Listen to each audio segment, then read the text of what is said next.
One of the biblical stories that has been used most often to condemn homosexuals and other queer people is the story of Sodom and Gomorrah, found in Genesis chapter 19.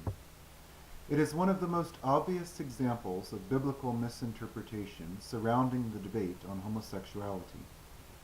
Before we look at this story, I want to remind you that as we continue to look at all the so-called clobber passages, it is good to keep in mind that we are reading stories written at least a couple thousand years ago. As such, these stories could not have been referring to homosexuality as we understand it today, as a sexual orientation. So it is important to read and understand these stories in their own historical contexts, and not as if they were written recently. Genesis 19:4-5 describes what some Christians consider to be a condemnation of homosexuality. It reads, "But before they lay down, the men of the city, the men of Sodom, both young and old, all the people to the last man, surrounded the house, and they called to Lot, 'Where are the men who came to you tonight? Bring them out to us, that we may know them.'" I think it's important to notice three basic reasons why this passage cannot be talking about sex between consenting males. First of all, the men of the city, all the men of the city, are involved. The chance that all the men of the city were interested in homosexual sex is next to nothing. Second, what we are reading about here is not consensual sex, but rather it's gang rape. The men of the city want to rape the angelic visitors, and we are forced to ask the question why, which we will come back to a bit later. Third, if we had continued reading in chapter 19, we would see that Lot offered his daughters to the men of the city in place of the male visitors. As despicable as this is, it shows that Lot knew the regular sexual tastes of these men to be heterosexual. Again, the question arises, if these men were heterosexual, why would they want to rape men? Before answering this question, let's take a look at some other passages in Scripture that speak of Sodom and Gomorrah. In Ezekiel chapter 16, verses 48-50, God compares Jerusalem to Sodom, saying, "Sodom never did what you and your daughters have done." He explains that the sin of Sodom was that she and her daughters were arrogant, overfed, and unconcerned. They did not help the poor and needy. They were haughty and did detestable things before me. In Matthew chapter 10, verses 1-15, Jesus declares certain cities more damnable than Sodom and Gomorrah, due to their response to Jesus' disciples, in the light of greater grace. "And if anyone will not receive you or listen to your words, shake off the dust from your feet as you leave that house or town. Truly I say to you, it shall be more tolerable on the day of judgment for the land of Sodom and Gomorrah than for that town."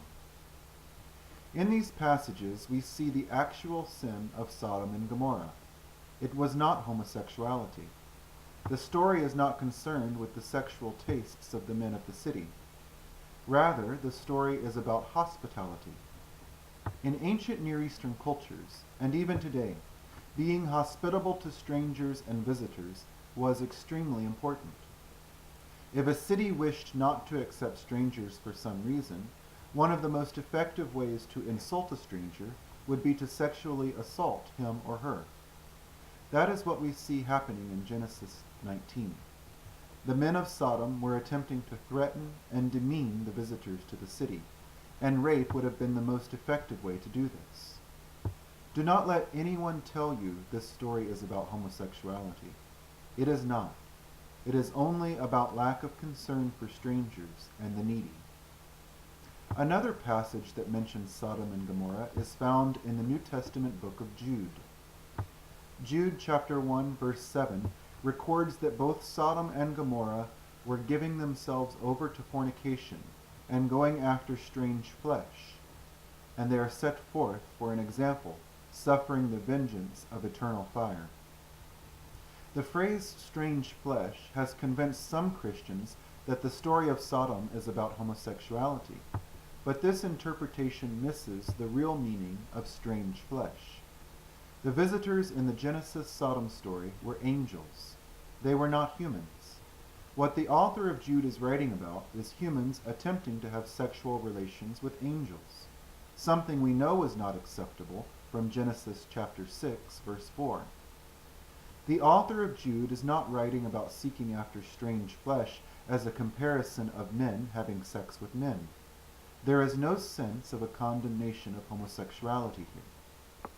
So we see that the story of Sodom and Gomorrah is a story of the morality of treating strangers and the needy with care and respect. It is unfortunate that the passage has been misinterpreted for such a long time, and that the word sodomy has entered into Western legal vocabulary as indicative of sexual crime. It is important that we, as queer Christians, know the truth of the story of Sodom and Gomorrah. If homophobic Christians understood the real meaning of the passage, they would understand that it is actually a passage teaching us not to treat queer people with disdain, but to treat everyone who is different from oneself with care and respect. In the next video, I will speak about Leviticus 18:22. Until then, peace be with you, and as always, feel free to email me at gaychristianteens@gmail.com. God bless.